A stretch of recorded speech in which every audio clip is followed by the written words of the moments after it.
Good morning, good afternoon, good evening, folks. Michael Zuber, one rental at a time. Back with this Friday guest, Mr. Stephen Dow. How you doing, sir? I'm fantastic. And yourself? I'm doing pretty good. Today's Friday, June 3rd. This video is going to start off a little gloomy, but I'm just going to tell you right now, it's going to end on a positive note. Sometimes you just got to stare reality in the face and pivot.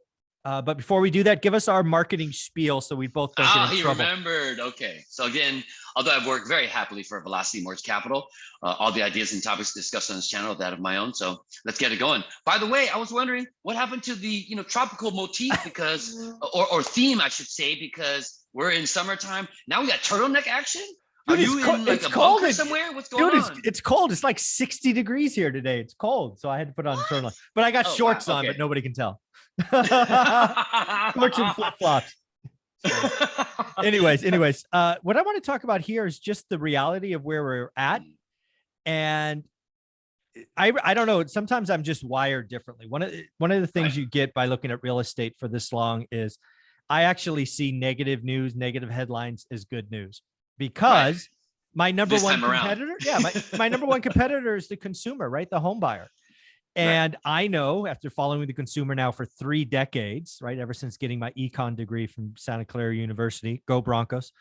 The consumer gets scared, and they get scared in mass, and it's a quick pivot. We had Jamie Dimon talk about a hurricane on the horizon. We got Elon Musk talking about 10% layoff, and he's got a super bad feeling. So these are the kinds of things that make me smile, frankly. So let's just, the headlines are bad, and I think they're going to get worse. Last time in the Great Recession, we kind of had negative headlines for 4 years.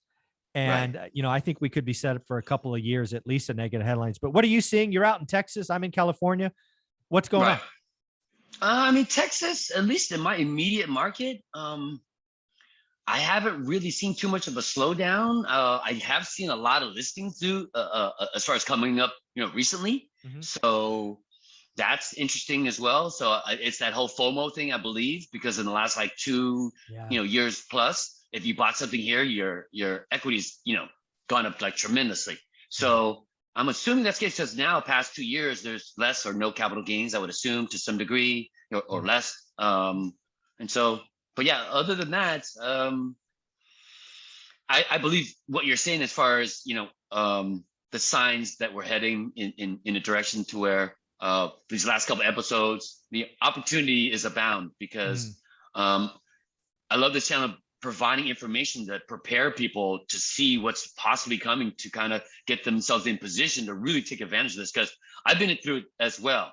Through the last mortgage meltdown, I pivoted from doing loans to doing short sales, and I did a huge amount of short sales, and I think we're going to lead into that in maybe episode 2. But that's, at that time I was sitting there processing and doing them for people when I wish that I would have been the buyers on those things, because I was like, oh my gosh, fire sale kind of action where like, I felt kind of bad for the sellers because in the position they were having to be in with financial distress to be able to but the banks were taking the haircuts.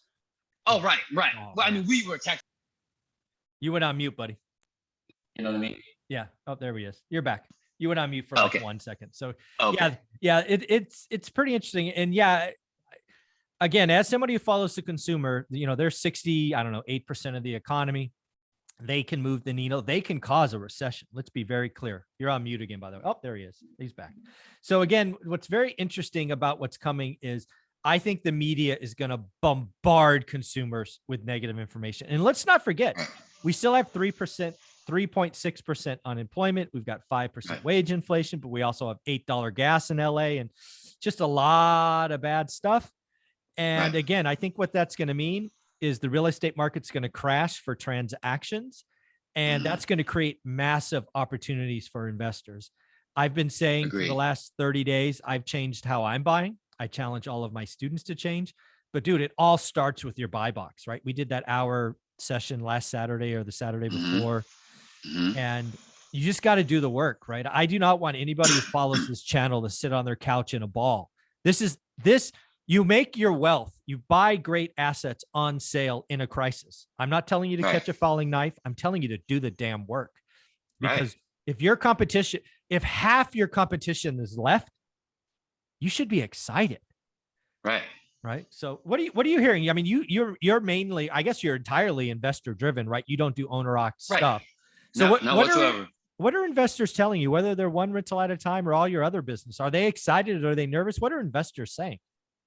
Well, I mean, from what I'm seeing, they're just looking for opportunity. I don't think, at least the savvy ones, because the ones that have been through this in a couple of times or have been doing this for a while, they see what's coming. So no, I'm solely. I mean, again, we bring up Larry.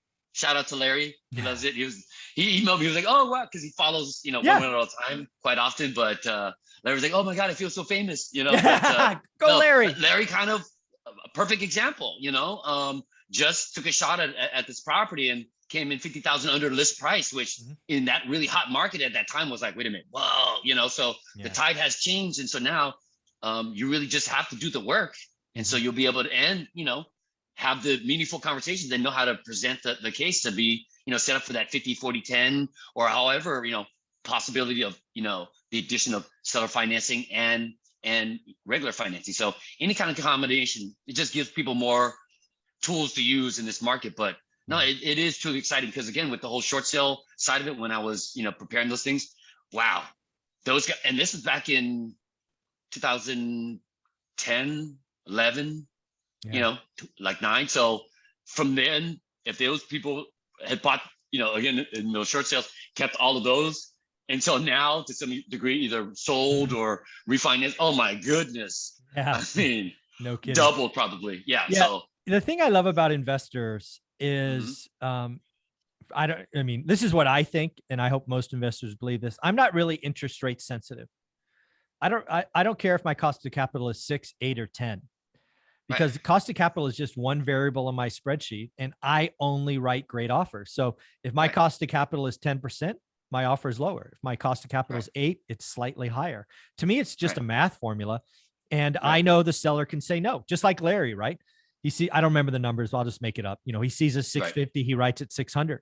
The seller says no, great. I'll follow up in 2 weeks, right? That's what Dion's doing in one of his deals. A fourplex at like 1.1. He wrote it at 990, and he's like, "Oh, it was like 990, but they got in." Then they came back, and he's like, "No, I'll wait." Right, 990, and oh, by the way, if rates go up, my offer goes down. That's exactly what investors think. That's why I think investors. This is how I think. Again, I'm kind of warped. Every negative headline I see on real estate, I think 2% of my competition disappears. Every negative headline, crash, price drops, inventory build. Every time I see a headline, 2% of my competitors go away. It just goes away and goes away and goes away. And I'm like, great, more opportunity for me. Right. No, 100%. I mean, again, I've been with Velocity now going on almost 9 years, coming up in October, and we've done well in pretty much any environment, just because, again, as investor driven from our financing programs, they're not asking. I mean, obviously they are concerned, as far as cash flow and things of that nature because of the interest rate. But again, making, the right offers at the numbers that make sense, because it's, investor driven, it's got a cash flow. Yeah. That's where it's like, okay, here, adjust the loan amounts at a realistic kind of, pace where it fits. So other than that, I agree. So it's just right now doing the work and being patient and, positioning yourself correctly, getting your dry powder ready, making sure your credit, right? Don't over leverage, just doing and understanding your buy box, because it's coming. It's coming. Oh yeah. This is exciting time. This is what investors get ready for. If somebody wanted to reach out to you, see what you offer at Velocity Mortgage, which again, I have used. You came through, you got me 30. Again, folks, I say this all the time, but some of you don't hear me until it's like the 10th time. 30-year money on apartments and office. We're not talking 25 AM. We're not talking fives with, variables. 30-year fixed on apartments and offices. And you can do a 10-year interest only, which I didn't choose to do, but some of you, it's important. Steven, how do you want them to reach out? Oh, again, SDAO or SDAO at velocitymortgage.com. In the subject line, please put ORAAT as the acronym for one rental at a time. In the body of the email, your phone number to best reach you at 24, 48 hours. I'll be in touch. Maybe a brief description of what you're looking for. Probably type address would be great. Mid FICO score. Also, on a side note, I was going to mention just to reiterate, that 50-40-10 loan setup, that's ideally set up to get you the best, rate, at least from my program standpoint, and then the most leverage as far as 10% down. Somebody is in contract right now, or at least in negotiations with that setup, and on a large portfolio. It's a 30 property blanket loan that he's trying to execute that 50-40-10. Wow. The seller's kind of giving a little bit of pushback to kind of see if he could carry a little bit less, but there's still, it has been about a week and a half, 2 weeks. So at least he's got some action, but just to kind of put that as a side note, not only blanket loans, but the 50-40-10 to give them the better, leverage and down payment. So yeah, we'll talk about that. We'll actually make that episode 3. Episode 2 is going to be short sales pre-foreclosures, because I think the time is coming. Yes. But Stephen, thank you very much, buddy. Thanks, man. Appreciate you.